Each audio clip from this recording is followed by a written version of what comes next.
Au pied de très hautes montagnes se niche un petit village très calme au milieu d'une belle vallée. Un endroit idéal où Camille, une petite fille de la ville, est venue passer ses vacances chez son oncle et sa tante. Camille est arrivée hier soir. Elle a décidé de commencer ses vacances par une promenade avec le chien Inouk. Il n'y a pas meilleur guide qu'Inouk pour découvrir le village. Il le connaît comme sa poche. Camille, qui est habituée aux grandes villes, est très surprise par la taille des rues du village. Elles sont si étroites que le soleil arrive à peine à passer et tout est si calme. Les maisons sont serrées les unes contre les autres, comme si elles avaient froid. Elles sont rigolotes, construites toutes en pierre, avec un toit de tôle très pentu. Sans doute pour que la neige glisse l'hiver, croit deviner Camille. Inouk a conduit directement Camille à une curiosité du village, le cadran solaire. Il permet de lire l'heure au soleil.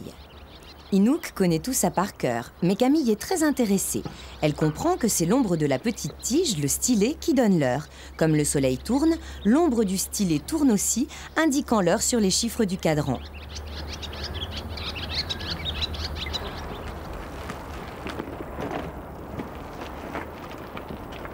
Après sa promenade, Camille part avec sa tante Valérie ramasser des framboises sauvages. Elles ont pris leur vélo car il faut aller assez loin dans la forêt.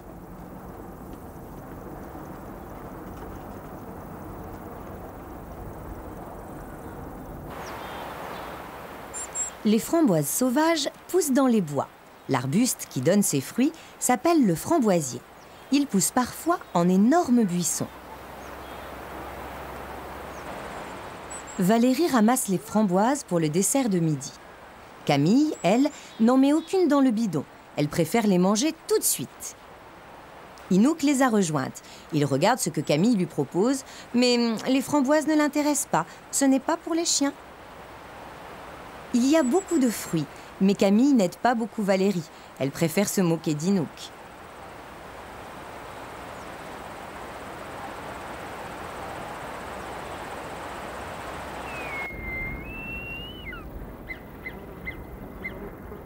Après le repas, Camille est allée avec son oncle Pierre observer les animaux. Pierre lui apprend le nom de ce grand oiseau, le circaète Jean Leblanc.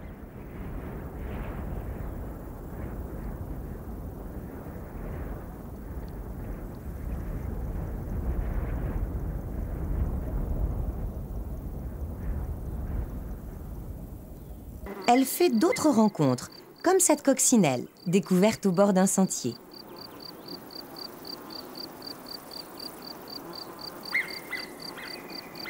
Pour finir la journée, Pierre l'emmène au bord d'une tourbière. C'est une sorte de mare.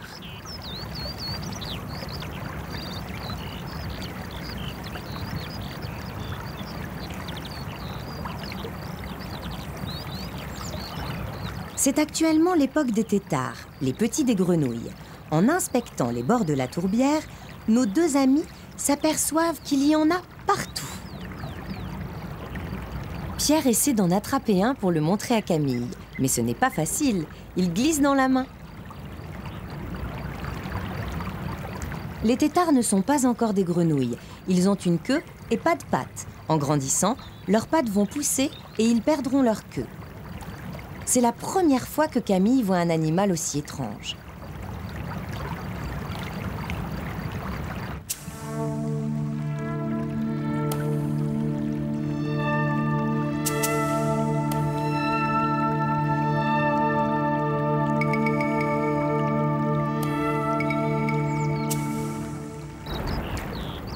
Pierre explique à Camille qu'il y a aussi de nombreuses plantes très originales dans la tourbière, comme ces joncs qui poussent les pieds dans l'eau. Sur les bords vit une espèce de fleur très particulière. Elle ne pousse qu'en montagne. On l'appelle la linaigrette ou encore coton des Alpes. On dirait vraiment du coton. Il commence à faire froid et puis c'est l'heure de rentrer. Pour une première journée de vacances, Camille a déjà fait pas mal de découvertes.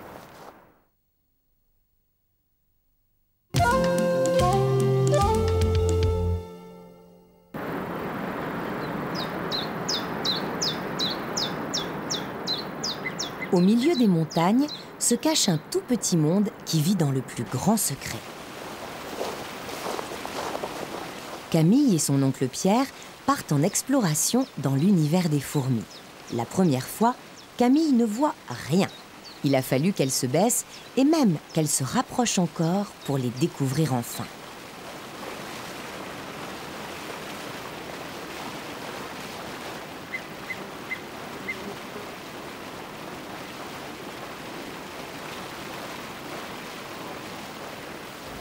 Camille n'en revient pas.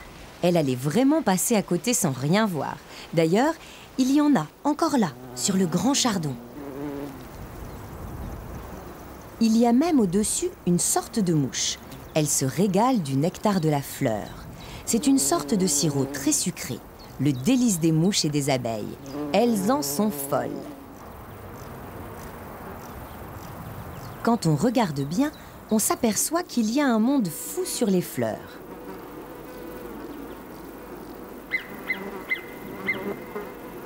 Camille vient de faire une autre découverte. Voici un élevage de pucerons. Ça, c'est très bizarre. Les fourmis élèvent les pucerons comme nous élevons les vaches, pour les traire. Les pucerons fabriquent non pas du lait, mais un liquide sucré, le miella, dont les fourmis se nourrissent. Les fourmis n'ont qu'à toucher le puceron avec leurs antennes pour qu'il sécrète une goutte de miella.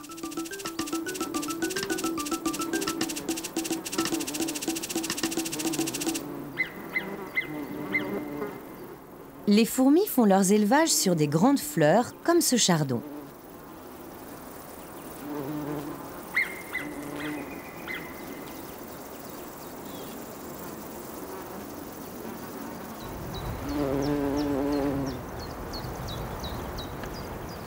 Elle n'aime pas que quelqu'un d'autre vienne habiter chez elle. Ce bourdon gourmand essaie de butiner en fraude. Il est immédiatement chassé.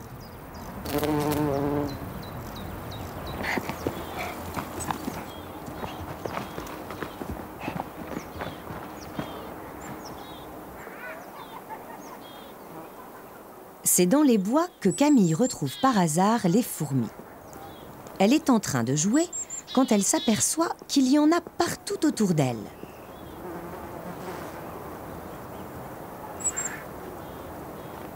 Elle commence même à monter sur elle. Rien de plus normal, car les fourmis sont ici chez elles. Leur maison, la fourmilière, est toute proche.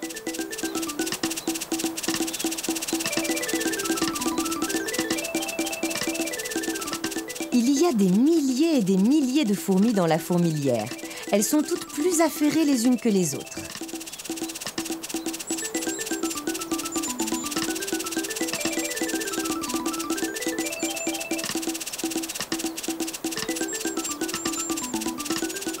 Elles n'arrêtent pas d'entrer et de sortir par les petits trous qui servent de porte à la fourmilière. Leur maison est en fait un énorme tas d'aiguilles de pin qu'elles agrandissent sans cesse. Les fourmis ont toutes quelque chose à faire. Celles-là sont des chasseurs qui ramènent leur gibier. Celles-ci transportent des légumes.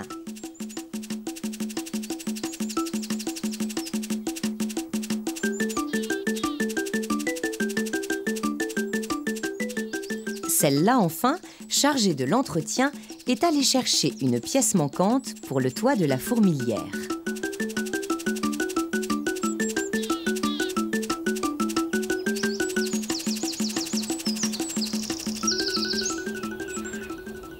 Chez les fourmis, il y a longtemps que l'on a compris que l'union fait la force.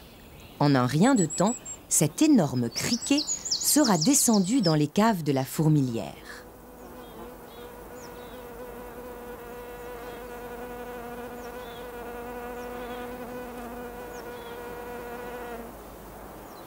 Camille court prévenir Pierre pour lui raconter sa découverte. Il va être surpris.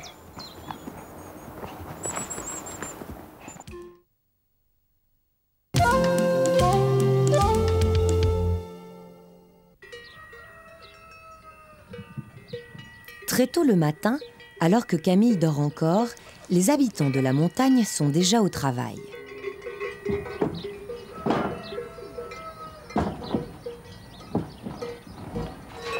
C'est l'heure de la traite.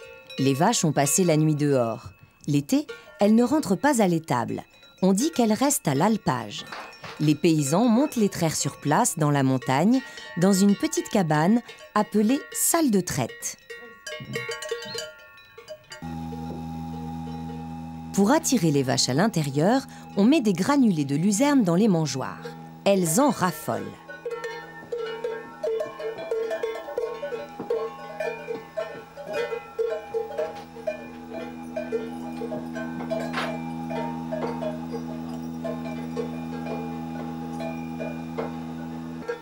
Pendant que les gourmandes se régalent, on en profite pour les attacher. Un paysan branche la machine à traire. Il met les embouts de la treilleuse sur les mamelles de la vache qui ont été soigneusement lavées. Cette machine permet de tirer le lait des mamelles beaucoup plus vite qu'avant, où il fallait traire chaque vache à la main.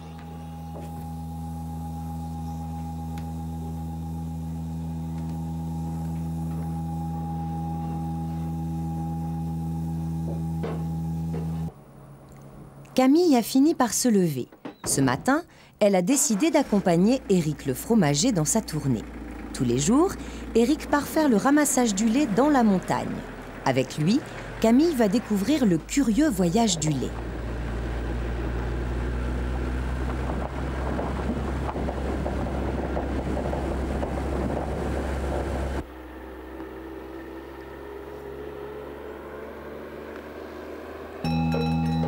Le voyage commence ici, dans la salle de traite. Les paysans attendent que les mamelles des vaches soient vides. Quand il n'y a plus de lait, ils enlèvent les treilleuses sans que la vache semble s'en apercevoir. Le lait est alors vidé dans le filtre des bouilles. Les bouilles sont de gros bidons en aluminium capables de contenir 20 litres de lait.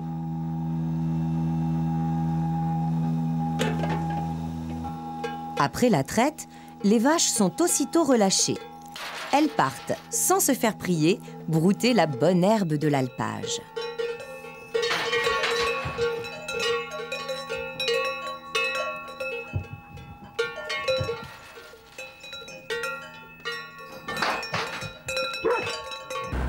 Pendant ce temps, Camille et Éric poursuivent leur tournée.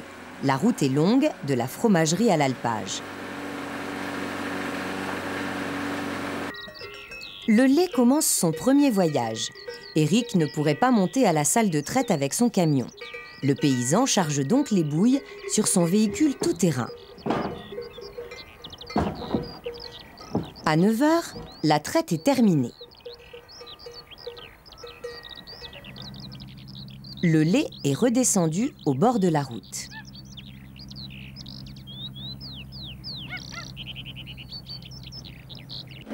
Partout dans la montagne, le ramasseur de lait trouve des petits groupes de bidons qui l'attendent sagement au bord de la route. Ici commence le deuxième voyage du lait.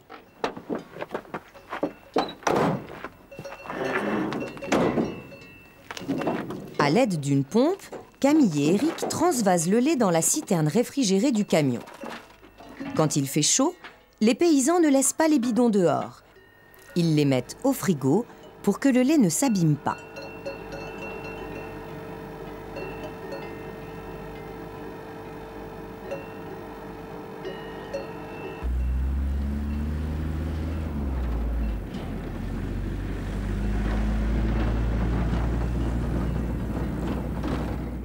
De retour à la fromagerie, Éric mettra ce lait dans des cuves où il le transformera en fromage.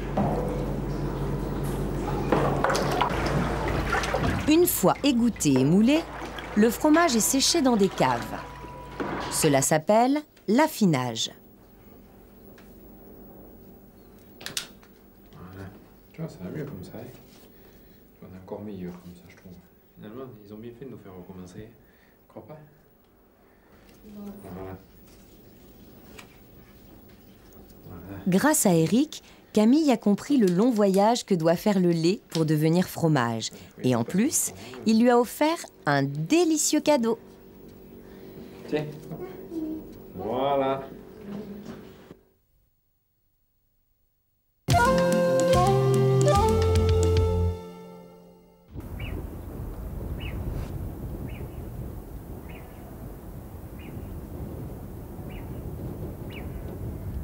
Camille et son oncle Pierre sont montés haut dans la montagne. Ils veulent faire des photos de bouquetins. Sur le territoire des animaux, ils installent les piquets d'une drôle de tente. C'est un affût. Il va leur servir à se cacher pour ne pas les effrayer. Camille se dépêche car les bouquetins ne sont pas loin.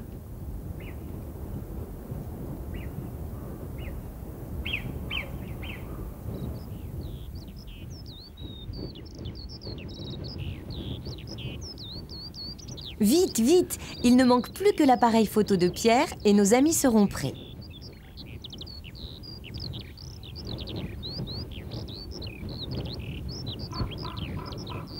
Un dernier coup d'œil à l'extérieur et l'attente peut commencer.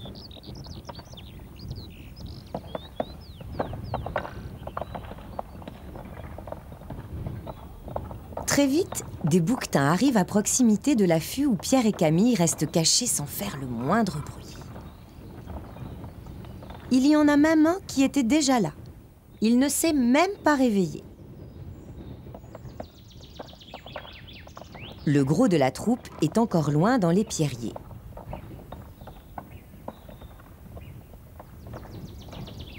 Heureusement, Pierre a pris une longue vue pour Camille. Cet instrument permet de voir très loin. Après avoir trouvé le bon œil, Camille pointe la longue vue sur un gros mâle qui a commencé une sieste. Camille sait que seuls les mâles bouquetins ont ces énormes cornes sur la tête. Il est impossible de les confondre avec les autres.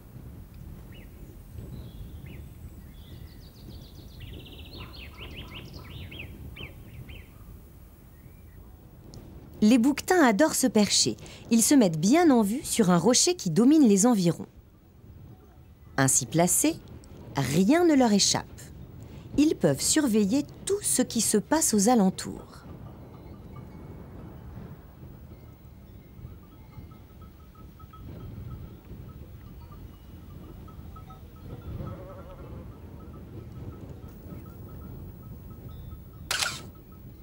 Camille a fait une découverte dans sa longue vue.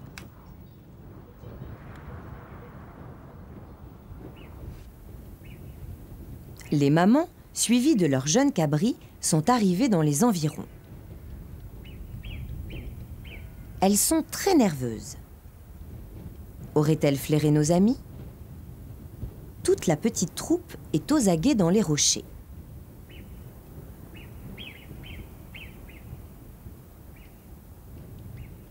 Mais il semble que ce ne soit rien, car les jeunes continuent à brouter.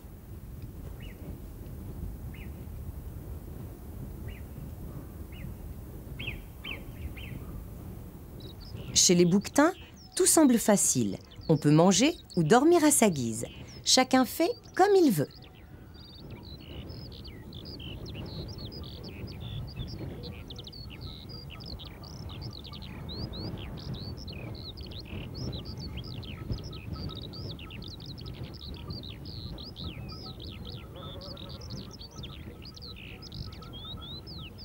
Les mamans bouquetins ont beaucoup de travail avec leurs cabris. Il faut les surveiller sans cesse. Ils sont toujours prêts à faire une bêtise.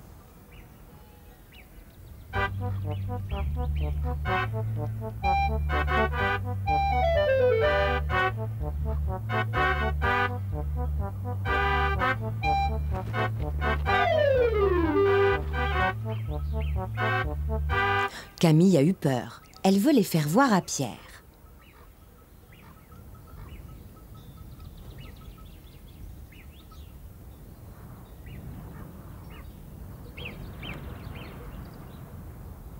Celui-là est décidément très polisson. Il aimerait maintenant téter, et comme sa mère ne veut pas le laisser faire, il l'embête.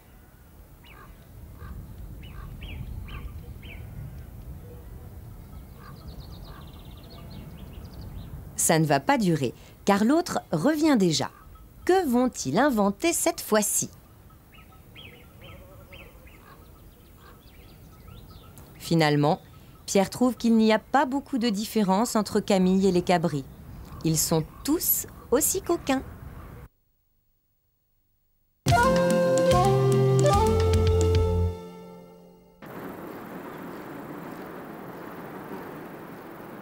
Le troupeau de Patrick le berger s'est égaré dans les montagnes. Il doit aller le chercher. Camille, qui passe l'après-midi avec ses petits amis, a décidé de les accompagner.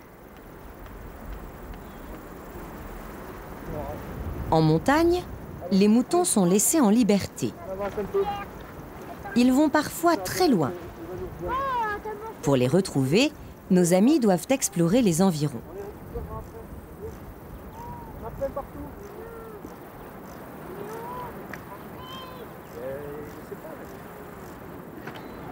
Enfin, les voilà. Ils s'étaient cachés au fond d'une vallée. Il faut maintenant les rejoindre pour les ramener.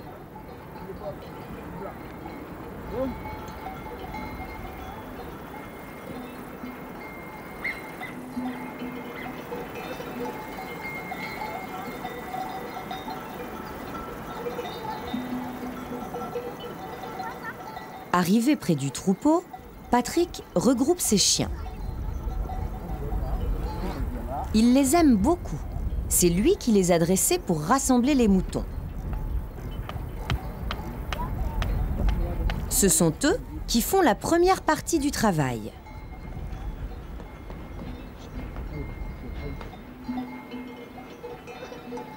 Les moutons ne pensent qu'à manger. Le travail des chiens consiste d'abord à les regrouper et c'est Patrick qui donne les ordres.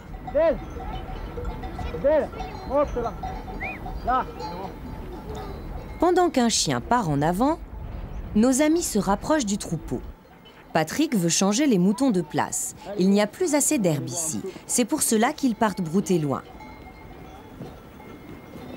Il va falloir faire bouger les 1000 moutons ensemble, vers le nouveau pâturage. Quel travail!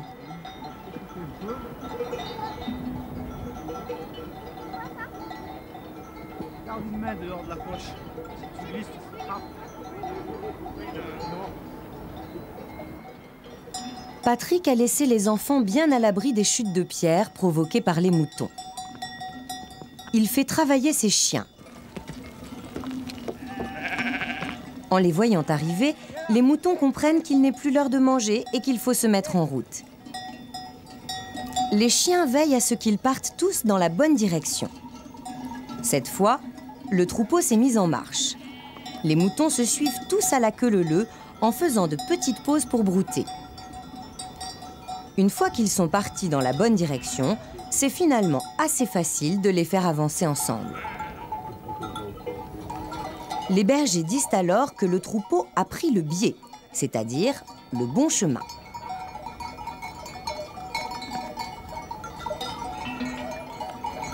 Meige, la petite fille du berger, est imprudente. Il faut faire très attention dans la pente raide. Heureusement que son papa est là.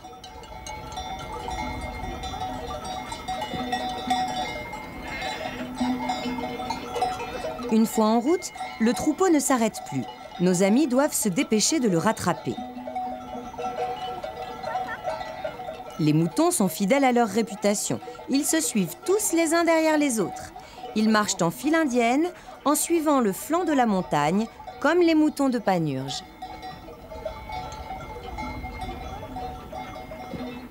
Patrick n'a plus à s'inquiéter. Le troupeau s'arrêtera tout seul dans ce nouveau pâturage.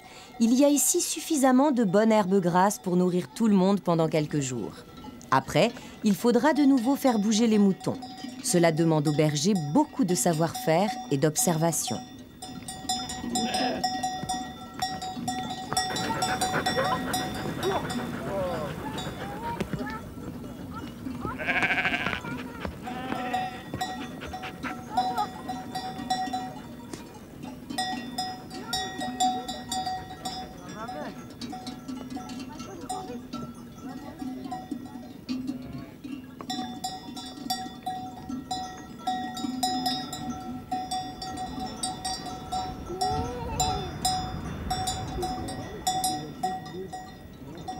En rentrant à la bergerie, nos amis s'arrêtent au passage pour faire quelques caresses à Boubou, le petit bouc.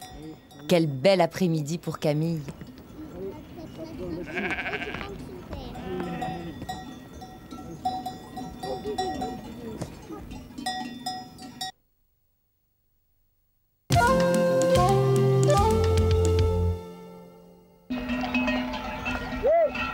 Camille est revenue voir ses amis bergers. La dernière fois, elle avait été très impressionnée en regardant Patrick faire travailler ses chiens. Aujourd'hui, il a promis de tout lui expliquer.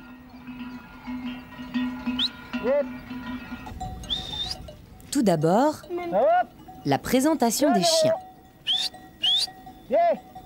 Voici Adèle. Elle est très expérimentée et surtout très maligne. Eux, ce sont Janeiro et la Fouine, de sacrés coureurs. On les voit toujours ensemble. Ils sont infatigables. La petite troupe est réunie autour de nos amis.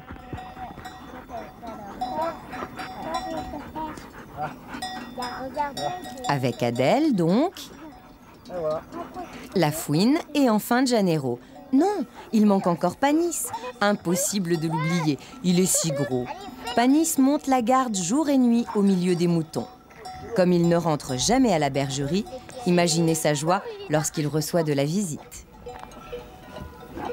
Camille voudrait bien voir travailler les chiens. Rien de plus facile, il suffit d'un ordre de Patrick pour qu'ils partent comme des flèches. Mais attention, les chiens ne font pas ce qu'ils veulent. C'est Patrick qui les dirige à la voix. Le travail des chiens consiste à regrouper les moutons ou les chèvres qui s'écartent du troupeau. Il leur suffit normalement d'arriver à toute vitesse pour que les chèvres redescendent. Mais celles-là sont très désobéissantes. Mission accomplie. Les chiens attendent de nouvelles instructions de Patrick. À droite. Les voilà repartis. Janeiro et la Fouine sont infatigables.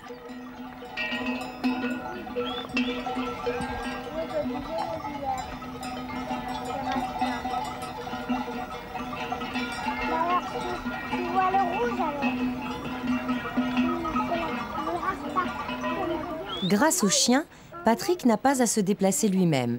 Ce serait impossible de faire obéir tous ces moutons. Il en a plus de 1000 dans son troupeau. Adèle est très expérimentée. En un petit coup de dent, elle sait faire rentrer un polisson dans le rang. En suivant les ordres de Patrick, elle peut mener toute seule les moutons.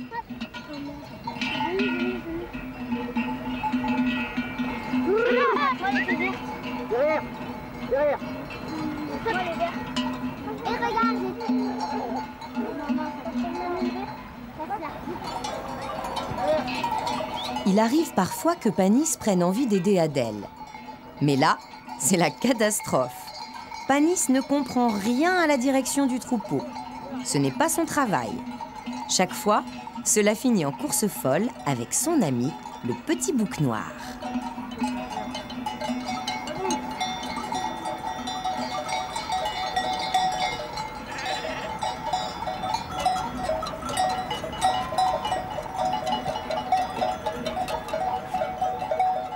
Malgré l'intervention malheureuse de Panis, les chiens ramènent le troupeau au pied de Patrick.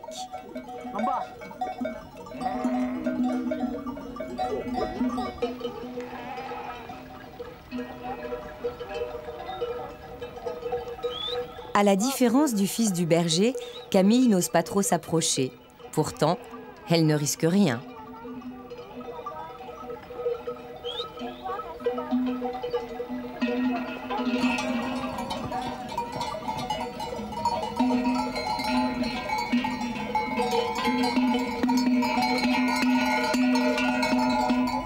Patrick contrôle toutes les bêtes de son troupeau. Il vérifie que toutes se portent bien. Le contrôle terminé, c'est à Panis de se mettre au travail.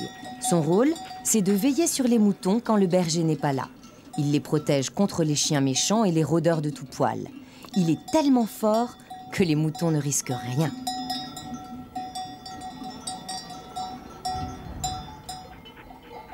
Il doit rester tout le temps avec le troupeau. C'est peut-être pour cela qu'il est un peu triste quand ses amis s'en vont.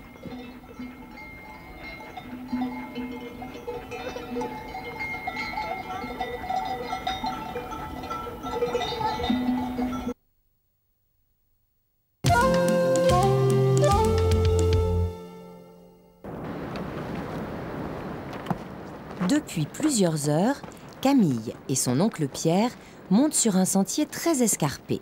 Aujourd'hui, ils partent à la découverte des animaux de la très haute montagne.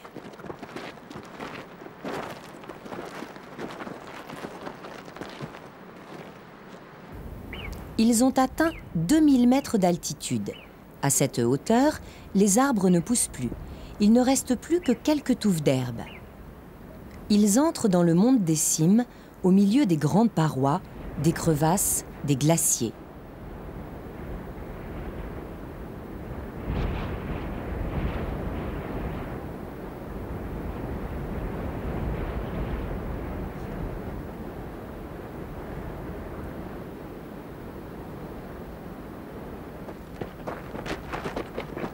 Le sentier n'est plus qu'une petite trace entre deux à-pics. Camille, émerveillée par le paysage, ne fait pas assez attention. Il faut qu'elle soit plus prudente.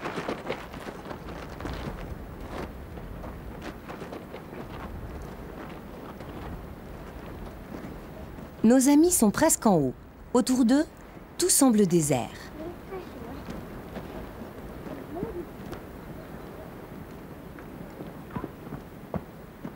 Camille a cru apercevoir quelque chose. C'est bien ça. En haut du glacier, un chamois joue à faire des acrobaties.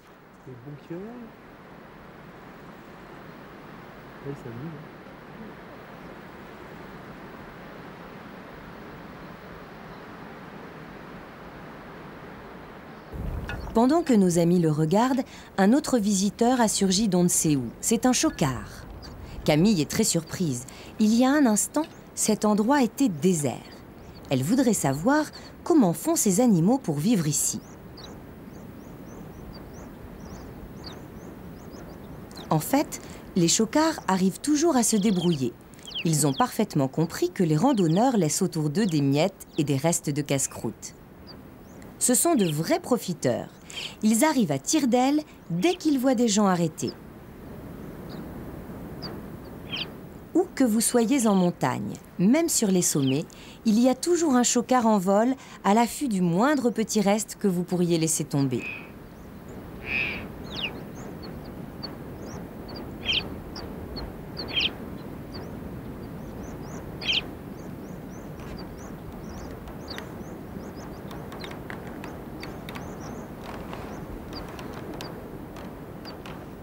Nos amis, passionnés par les acrobaties des chocards, ne se sont pas aperçus qu'ils étaient à leur tour attentivement observés.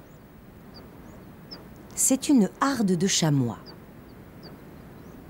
En descendant manger au pied du glacier, ils ont été surpris par la présence de nos amis.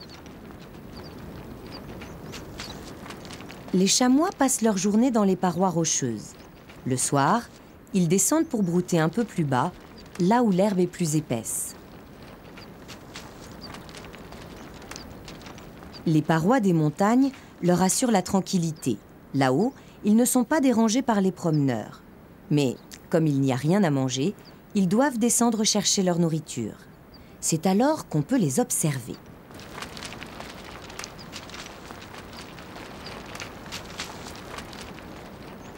Comme Camille et Pierre sont assis et très calmes, les chamois n'ont pas peur d'eux. Nos amis restent sans bouger pour observer toute une famille qui se régale d'herbes tendres.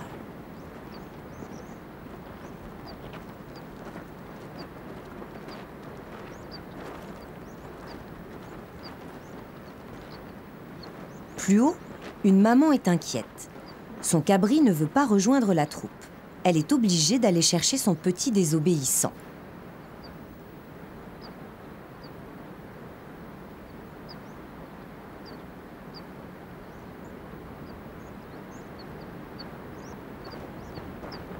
Entre-temps, une autre maman, pas peureuse du tout, s'est approchée de nos amis. Camille n'en revient pas. Elle n'a jamais vu de cabri aussi près.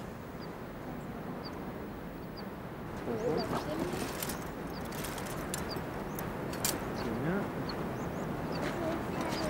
C'est le tien.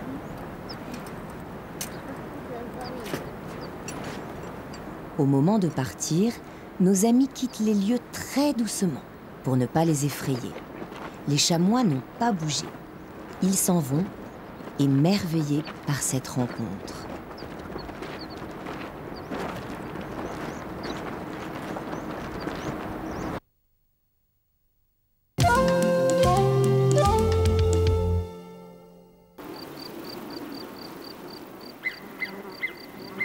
Au pied des montagnes, serpentent de petites rivières au courant très rapide, appelées torrents. C'est au bord d'un de ces torrents que l'on retrouve Camille, son ami Olivier et Inouk le chien. Ils semblent tous les trois très concentrés. Mais que font-ils donc? Ils sont en train d'attraper des sauterelles. Et c'est très important, car aujourd'hui, ils vont à la pêche à la truite.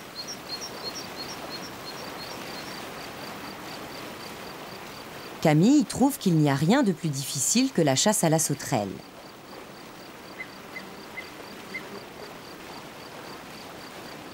Inouk, lui, n'est pas concerné. Il attend les truites. Olivier en a attrapé quelques-unes, mais il en faut encore. L'eau des torrents vient directement des montagnes. Le courant, très fort, la mélange à plein de petites bulles d'air remplies d'oxygène. Et comme les torrents naissent au bord des glaciers, leurs eaux sont très froides et très pures. C'est exactement ce qu'il faut pour les truites. En faisant bien attention, on peut les voir qui attendent leur nourriture dans le courant.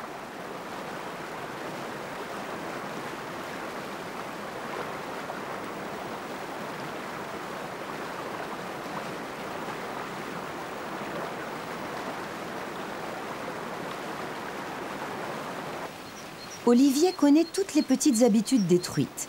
Il fixe une sauterelle sur son hameçon, c'est leur plat préféré. Il doit ensuite entrer dans le torrent pour les surprendre. Il ne se mouille pas grâce à son pantalon de pêche qui le tient bien au sec.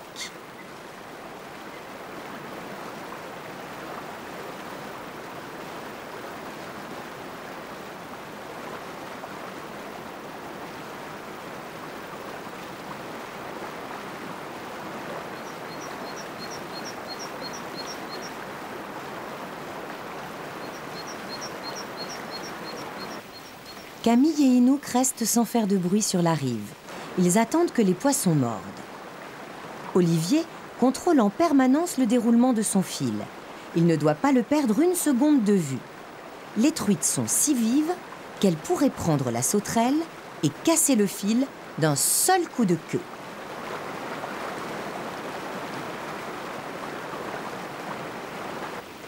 Camille a été la première à la voir.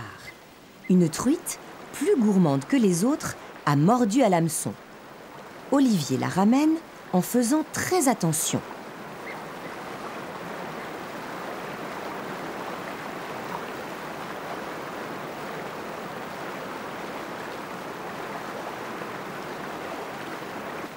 Inouk adore le poisson. Il a compris immédiatement ce qui se passait. Mais Camille le prévient tout de suite. Cette truite n'est pas pour lui. Olivier aperçoit une truite qui semble avoir très faim. Il tente sa chance à nouveau.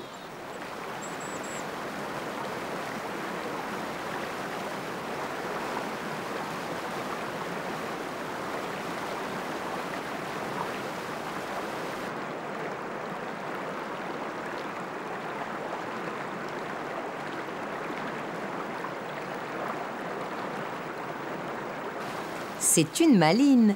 Olivier doit essayer de lui lancer la sauterelle juste devant le nez pour tenter sa gourmandise. Elle ne semble pas décidée. Mais si, la voilà prise. Olivier a de la chance. La truite se débat dans le courant. Inouk suit la scène avec le plus grand intérêt.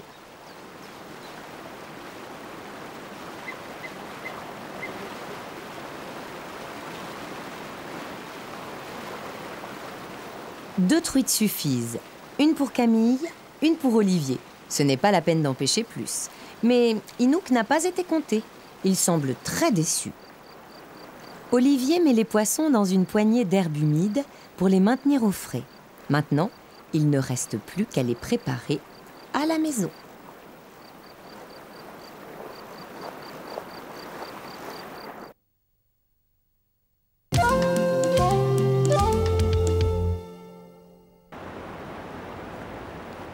Aujourd'hui, Camille est très contente.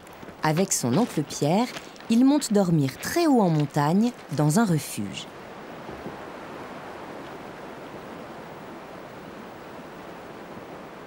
Elle est si pressée d'arriver qu'elle part en courant. Pierre lui conseille de garder des forces pour la montée.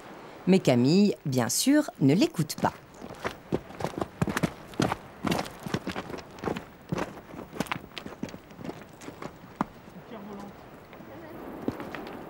Après un petit moment de marche, Camille avance déjà bien moins vite. Et elle n'est pas encore au bout de ses peines.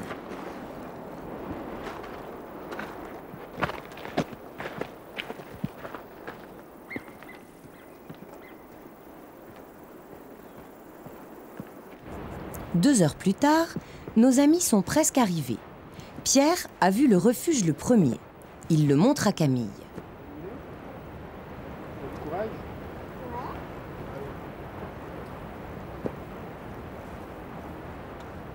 Heureusement qu'ils arrivent. Les montagnes aux alentours se couvrent de nuages menaçants. L'orage arrive très vite en haute montagne.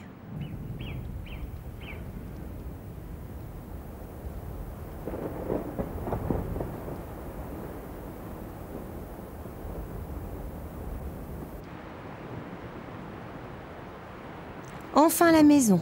Il était temps. Le refuge a été justement construit pour abriter les alpinistes surpris par le mauvais temps. On vient aussi y passer la nuit, avant une ascension, pour avoir moins de marche le lendemain matin. La pluie arrive. Nos amis ont posé leurs piolets pour ne pas encombrer l'intérieur de choses inutiles. Dans un refuge, il n'y a pas beaucoup de place.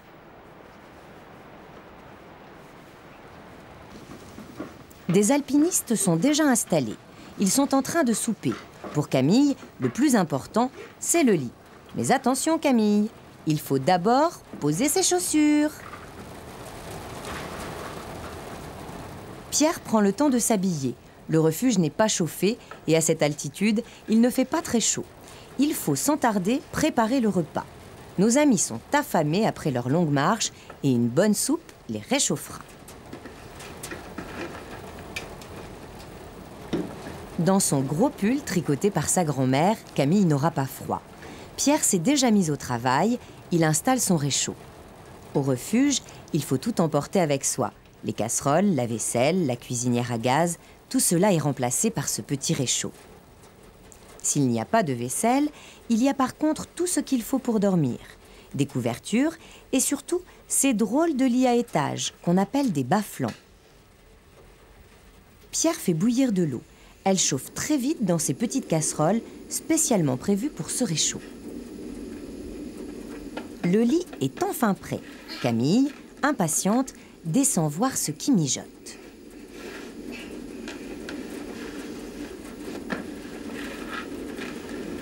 Ce soir, soupe pour tout le monde. En refuge, on a tellement faim que tout devient délicieux, même la soupe. Et pourtant, Camille n'en mange jamais d'habitude.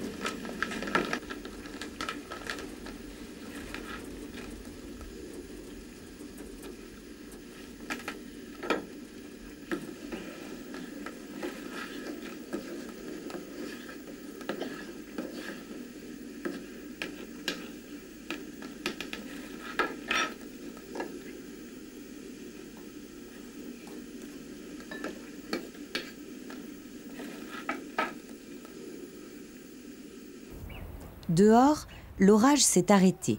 La nuit tombe tout doucement sur les sommets. Nos amis ont fini de manger. Pierre regarde sur la carte leur parcours de demain. Camille a voulu essuyer la table. Elle donne les miettes aux oiseaux.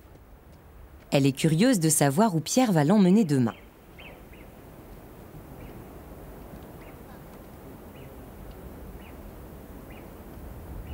Ils vont aller sur cette montagne. Elle n'en revient pas.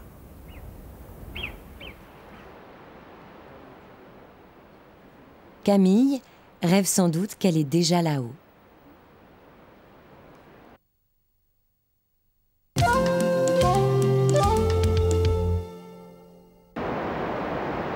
Il est 5 heures du matin. Le petit refuge où Camille et Pierre ont passé la nuit est encore endormi. Nos deux amis sont déjà debout. Ils ont aujourd'hui un grand projet, faire une ascension. C'est pour cela qu'ils partent très tôt. Ils ont mis sur leur tête de petites lampes appelées lampes frontales qui leur permettent d'éclairer leur chemin. Pour Camille, c'est une grande première. Elle n'est encore jamais montée au sommet d'une haute montagne. Le soleil, en se levant, joue à cache-cache derrière les montagnes.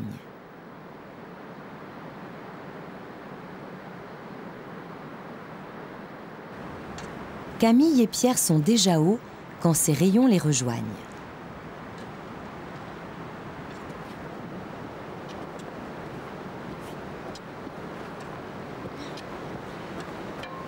Cette fois, les choses sérieuses vont commencer. Nos amis arrivent sur les premières pentes de neige, les névés.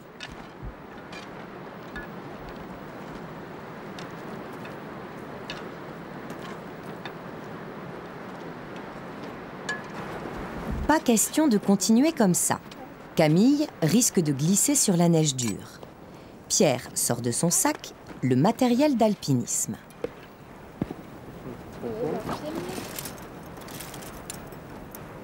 C'est bien. C'est les tiens.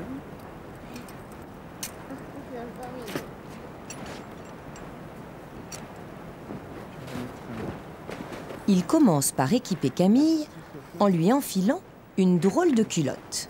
Passe ton pied là. Le baudrier. Après l'autre là. C'est à ce baudrier que Pierre, tout à l'heure, attachera la corde.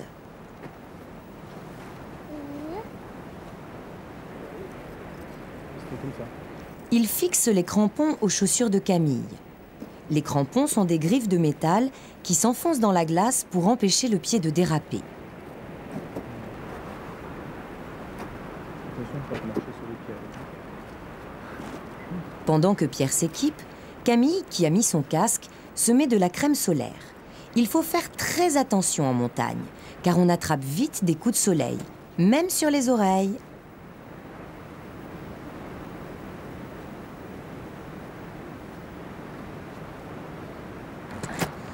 Voilà la corde. La corde est très importante quand on fait de l'alpinisme. C'est elle qui permet d'être retenu en cas de chute. Pierre a attaché la corde au baudrier de Camille par un nœud compliqué. Il s'attache à son tour à l'autre bout de la corde. Nos deux amis forment alors une cordée. Au début, Camille croyait que la corde servait à sauter par-dessus, comme à la récréation. Ce n'est pas ça du tout. Attaché comme cela, Pierre peut retenir Camille à tout moment. En route! Ainsi équipés, ils partent vers le sommet, le piolet à la main. Autour d'eux, la montagne est magnifique et déserte.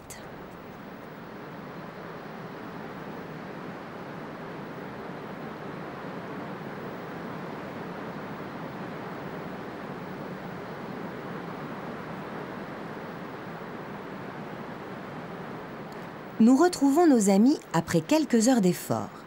Ils sont presque arrivés au sommet. Pierre s'installe et surveille la montée de Camille, prêt à la retenir avec la corde.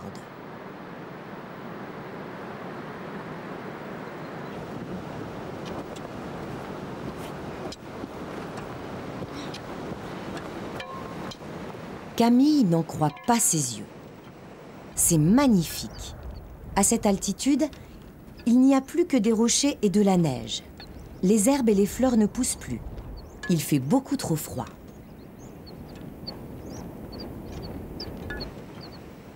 Camille n'est pas très rassurée par tout ce vide. Mais Pierre surveille de très près. Tiens bon, Camille. Le sommet est à 2 pas.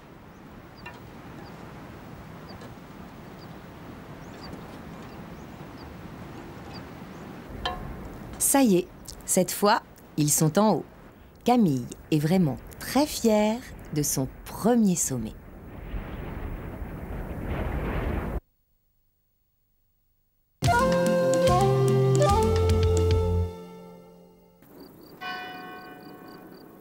Le village est triste aujourd'hui. Il ne fait pas beau. Pour s'occuper, Camille et Olivier sont allés se promener juste derrière les maisons. Olivier connaît bien les oiseaux. Il veut en profiter pour les faire découvrir à Camille. Olivier sait les reconnaître à leur chant. Dans le paysage, il est facile de les entendre, mais il est plus difficile de les voir. Camille a beau chercher, elle les entend mais ne les voit pas. Les jumelles d'Olivier lui permettent de grossir ce qu'il voit. En regardant dedans, il peut voir les oiseaux de très loin.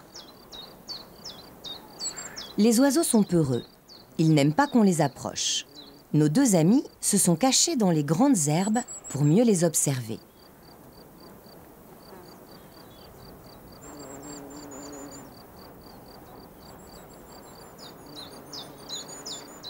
Olivier, c'est le nom de tous les oiseaux. Celui-là, avec son bandeau noir, c'est une pie-grièche. Ça, c'est un moineau soulcy. Drôle de nom pour un moineau.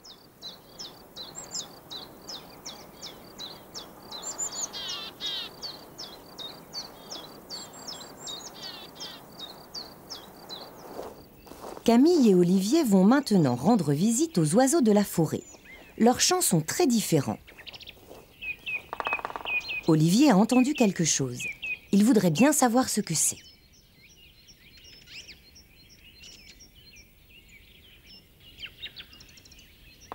Dans le feuillage des arbres, il est presque impossible de voir les oiseaux. Mais comme ils n'arrêtent pas de chanter, on peut deviner qui est là. Chaque espèce d'oiseau a un chant différent. Voici le chant d'un merle.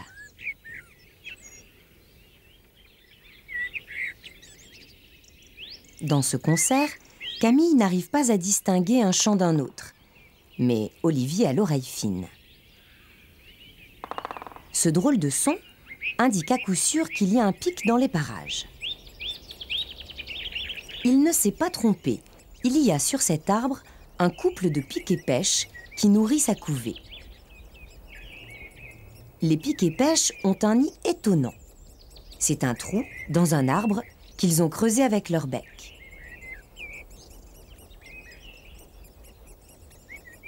Camille n'en revient pas.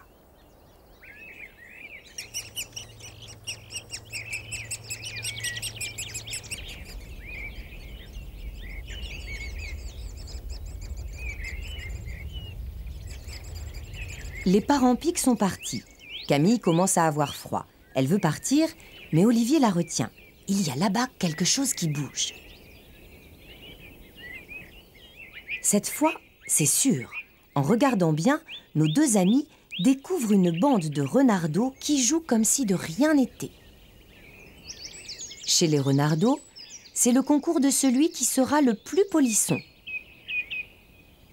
Ils sont toujours en train de faire des bêtises.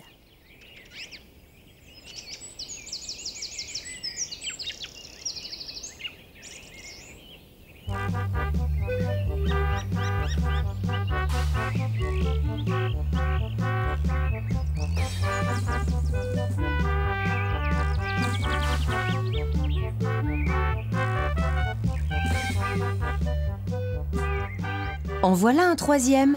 Il était caché dans le terrier. Il vient jouer avec ses frères.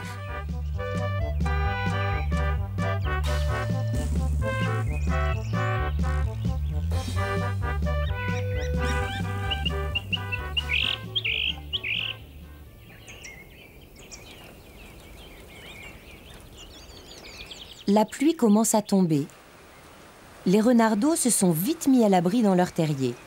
Mais Camille va être toute mouillée. Camille et Olivier font la course, le premier arrivé au village.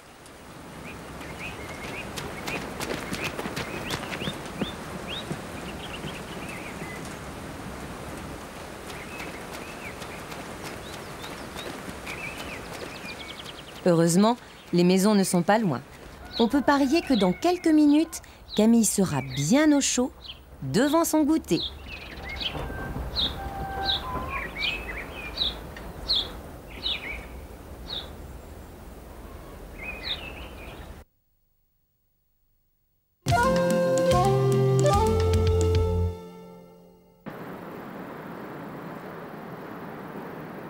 Les marmottes sont les animaux préférés de Camille. Ce matin, pour lui faire plaisir, Pierre l'a emmené faire une visite à ses amis. Le long du sentier, Camille entend leurs cris. Elles poussent des sifflements. Ce sont des cris d'alarme qui préviennent toute la vallée d'une visite inattendue. Nos amis les cherchent partout autour d'eux. Elles ne sont pas faciles à voir, car à la moindre alerte, elles vont se cacher dans leur terrier.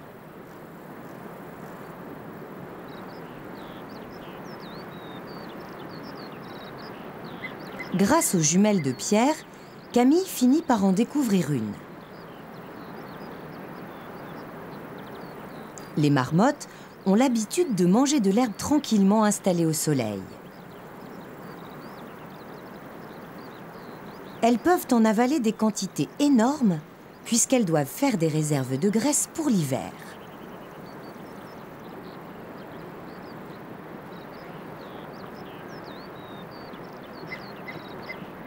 Pierre et Camille se sont remis en marche. Ils ont décidé d'aller pique-niquer plus haut, dans le jardin aux marmottes. Les marmottes sont des animaux très méfiants. Quand Pierre et Camille arrivent sur le lieu de leur pique-nique, elles ont toutes disparu. Au premier cri d'alarme, elles se sont enfuies dans leur terrier. Camille est un peu déçue par l'accueil de ses amis. Mais Pierre lui dit de prendre patience, car les marmottes sont très curieuses. Elles vont ressortir. En effet, à peine ont-ils eu le temps de commencer leur casse-croûte que dans les rochers aux alentours, les premiers petits museaux pointent.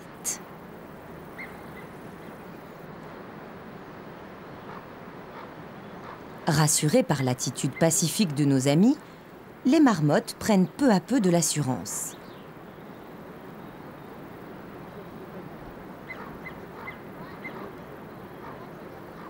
Celle-là reprend sa place favorite sur un rocher.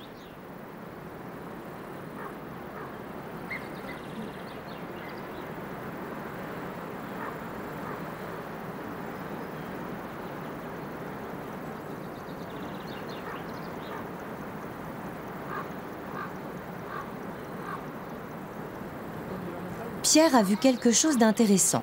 Il veut montrer à Camille toute une famille qui sort de son terrier.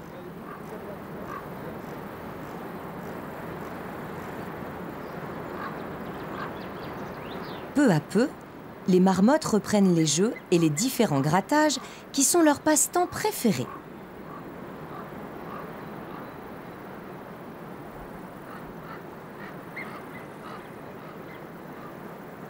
Elles peuvent passer des heures à se toiletter mutuellement. Elles ont l'air d'apprécier.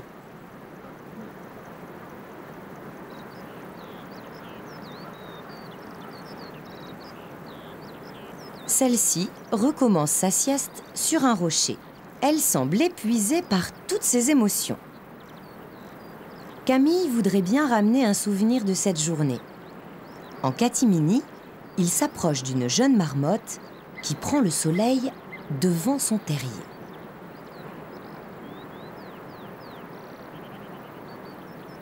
Ils essaient d'arriver le plus près possible pour prendre une jolie photo. Mais il faut faire tout doucement pour ne pas lui faire peur.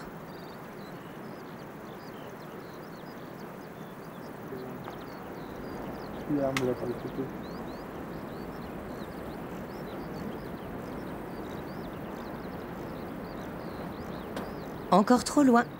Camille veut s'approcher un peu plus.